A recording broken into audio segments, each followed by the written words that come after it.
What's up, everybody? Randy coming back at you, FPV Trends, and I hope you can hear me okay. Using a phone to record with. What we're going to do is we're going to test the Avata and see if there's different ways that we can set it up to where we can unplug our phone or maybe not have to use our phone for this new remote ID. I'm afraid that the answer is going to be we have to use the phone, but I'm going to do some various tests here. I was going to do them at a local soccer field so that I had plenty of room to go out and fly and do some various tests, but it will not stop raining here. And so I finally got a break in the rain, come out on the back porch. Everything is soaking wet. I'm actually sitting in a puddle of water in this chair, but it is what it is. I promised you all a video update today, so I'm going ahead and filming that update real quick, and so that we can do some various tests. I have some various ideas that people have given me so far in the other video. One is pretty obvious. If you don't like it, roll back your firmware. You can do that. You can roll back your firmware and go back to the previous version and not have to deal with this, but you're not going to get the other updates, unfortunately. And a lot of the updates that they included with it are excellent updates, like the 10-bit color and fixing the yaw issues, hopefully fixing the yaw issues. I still haven't totally tested that yet, but I'm going to be testing that as soon as this rain goes away. And just some of the other features that they've added, I think are actually going to be pretty good upgrades. It's just unfortunate that they put this remote ID in with it as well. But on the other hand, you know, they had to. The FAA is telling companies now that anything after December of this year going forward has to have remote ID in it, and even though the FAA has said September of 2023 is when they're actually going to enforce the remote ID, so DJI is really just complying with the FAA to be able to sell their drones here in the United States. And yeah, it's unfortunate, but it's not DJI's fault. But I think DJI could have done something different to make sure that you don't have to have your phone connected, like putting GPS inside the goggles. Perhaps that would have linked to it. I think that would have been a better alternative to having to have your phone connected to it. But anyway, before I go any further, yeah, I'm looking around. I have different people in the neighborhood walking around. They probably all think I'm crazy sitting here talking to myself. Anyway, before I go any further, I just want to make a shameless plug real quick. If you haven't already seen this video, I'm going to link it up here, just in a little, it's just a little tab thing. It'll link up here.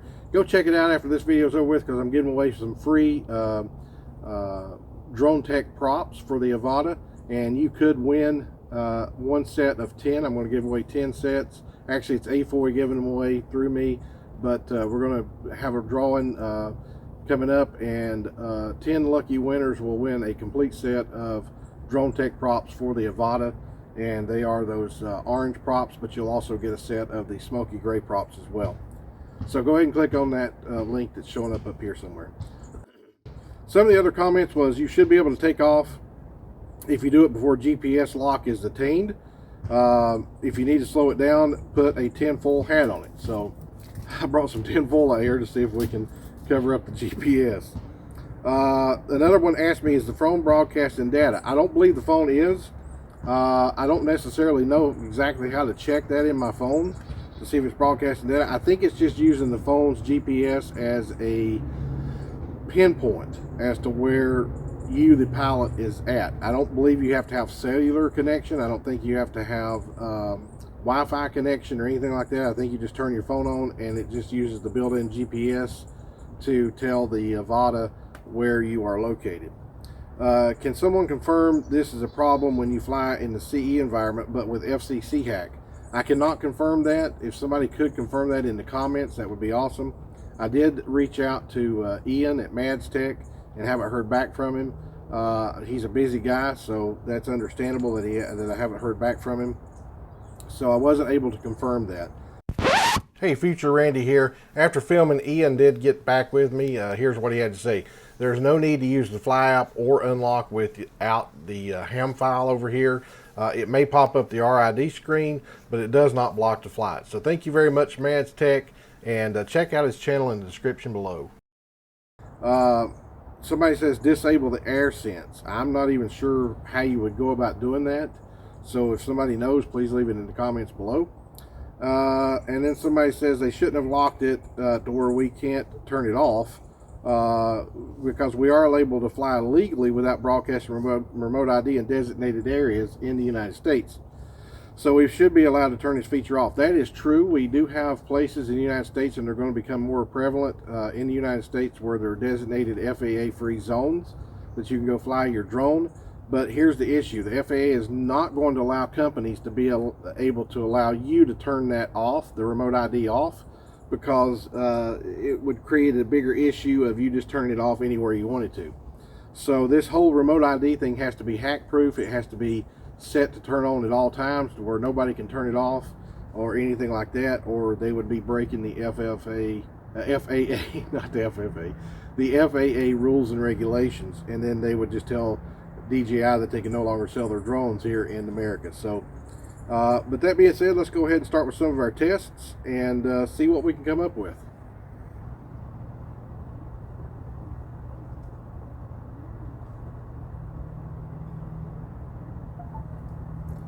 Alright, there we go. Firmware updated. Now let's go ahead and start the recording here inside the goggles. Now, as you can see, we have the remote ID error, and we have not obtained satellites. So I don't know if you can see my controls here or not, but I am going to try to start the drone, and it will not start. It will not start. Will it start in manual mode?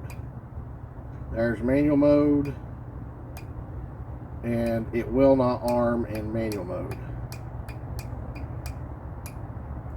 So somebody had suggested that try to do it before it obtains satellites. So let's go ahead, and I'm doing this blindly here, by the way. Let's go ahead and turn the Avata off.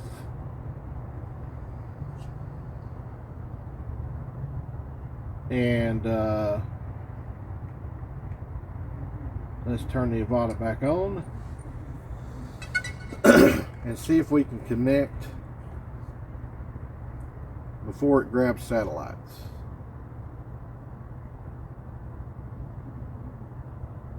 And I don't think there's going to be any video of this, but it hasn't grabbed any satellites. Nope, it will not start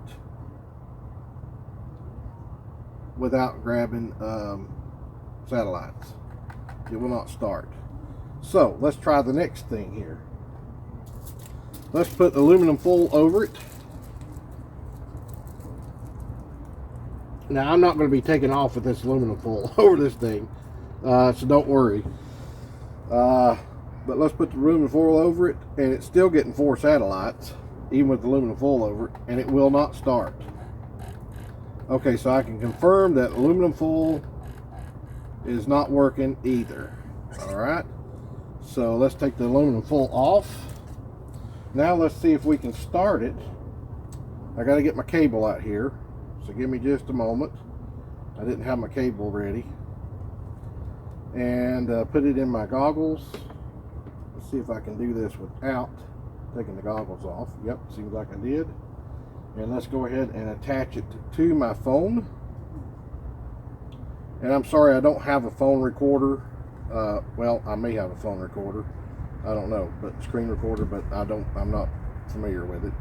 So anyway, this is bringing my, I don't know if you can see this or not, but it's bringing my DJI app up. There's my DJI app, as you can see there. And now the goggles view is probably showing that it's okay to arm. So let's go ahead and arm the motors and then unplug it from the goggles and see what happens. Motors have started. Now let's unplug it. Alright, I'm no longer connected. Oh, and it stopped the motors. Okay. Well, would it do that if I was flying? I don't know. Let's plug it back in. Let's plug the phone back in. if I can find my little plug here, where the plug's at. There it is. Sorry y'all can't see me doing this. I thought I would just show the Avata. I'm gonna have to take the goggles completely off. There we go. Alright, so now we're back plugged in, and I don't know why it stopped recording for me. I guess it stopped recording as soon as I armed it and disarmed it. Okay, so let's go ahead and start the motors, and you know, one thing I'm going to do is I'm going to go over here in settings, and I'm going to go to safety, and I'm going to cut this return to home altitude down to just 66 feet. Update home point updated, because I don't want it to do anything. So now I'm just going to take off and hover. I want to unplug it while it's flying, but I'm afraid it'll fly away.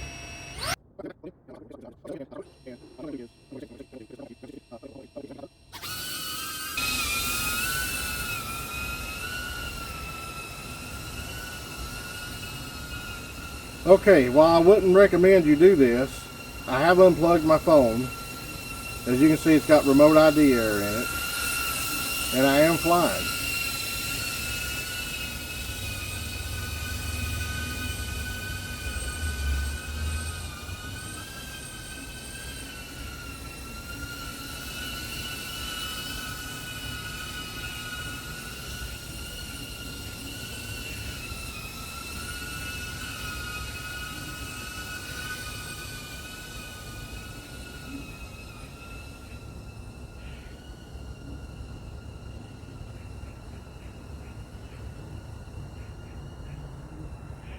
So I am flying with it with the remote ID off. So it seems like that at least they built a failsafe in it, that if you lose your phone, that it'll still fly. And yes, I'm very aware that my goggles are down to 7% and the batteries are down to 23% on the drone. Very, very aware of that, but this is just a test.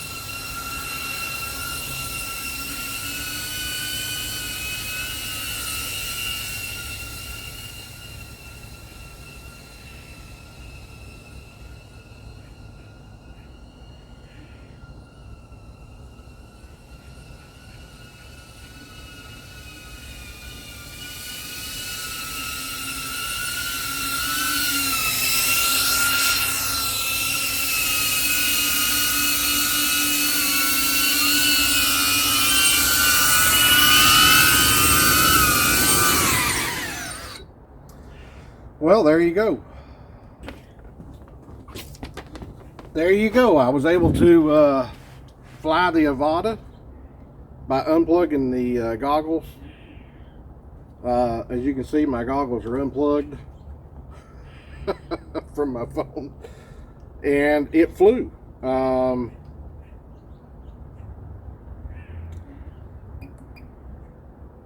I would not recommend you do that.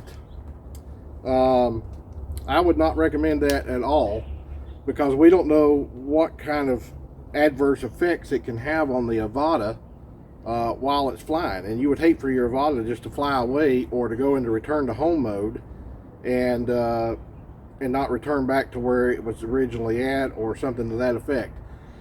Although I think that test proves that you can take off and then unplug your phone to fly the Avata. But again, I would not recommend that. You do that at your own risk.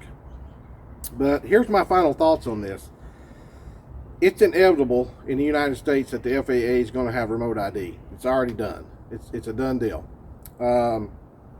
So if you enjoy flying your drone, your Avata, or any drone as far as that goes, and but we're specifically talking about the Avata here. If you enjoy flying your Avata, and you enjoy having the future updates of the Avata, like the 10-bit color, the fix for the yaw so that it doesn't tumble when you're flying around in in manual mode, it doesn't tumble on you, and you enjoy all the other updates that they're going to bring out for the Avata in the future, then this is just something you're going to have to deal with. You're just going to have to carry your phone in your pocket. You're going to have it hooked to your goggles. Hey, look on the bright side. At least it gives you the opportunity to allow somebody to see what you're doing if they're standing beside you, a spouse or friend or somebody like that. But this is just inevitable. It's not DJI's fault. We can't trash DJI for this. Could they have done some different things? Yes, they could have built GPS into the goggles. And as far as that goes, hopefully somebody will come up with an aftermarket GPS that will just be a little small unit, maybe like an Arduino or a Raspberry Pi or something even smaller than that, that'll run the DJI app. It'll have to run the DJI app on it and allow for DJI app updates. So it'll have to have a Wi-Fi on it as well, so that you can hook it up and update the DJI app. But something we can just clip onto the back and then just use USB-C to USB-C to plug it into the goggles, so that it's all in one inclusive unit. That would be great. I would imagine that you could also come up with a way to be able to mount your phone, but that would be very cumbersome. So it's probably better just to put it in your pocket. But hopefully somebody in the aftermarket or DJI themselves will come up with something that we can use to just hook to the back of the goggles and be able to plug it in. But this is inevitable, folks. It's going to happen. It's already happened, and we're just going to have to get used to it. So the only thing I can suggest is either learn to live with it, or roll your firmware back one, or just don't update your firmware if you haven't already, and just deal with the Avata the way it is. You won't have the yaw fix. You won't have the 10-bit color. You won't have the 4K at 30 frames per second, which is something that I had asked them to do. I'm sure others asked them to do it too, so it's not like I asked them and they listen to me, but yeah, I did ask for that. So hopefully, you know, the benefits outweigh this one thing here. Okay, I guess I'm just gonna have to learn to live with it. I'm not gonna roll mine back. I'm just gonna have to learn to live with it. I'm just gonna carry my phone with me when I fly it, and it'll just be one of the things that I just learn to do, you know, until they can come out with a little module or something that will work for it. Hopefully they'll come out with something like that. But yeah, I would not let this stop me from buying the Avata. If you haven't bought one already, I would not let this stop me from buying one if I was buying another one. It's just a small thing that's we're just gonna have to do to be able to enjoy our hobby. Okay, it's just one of those things. So there you go. And if anybody has any updates or anything, please leave them in the comments below. That's all I've got to say about it. Okay, so until next time, stay safe, fly safe, and I'll see each and every one of you on the flip side.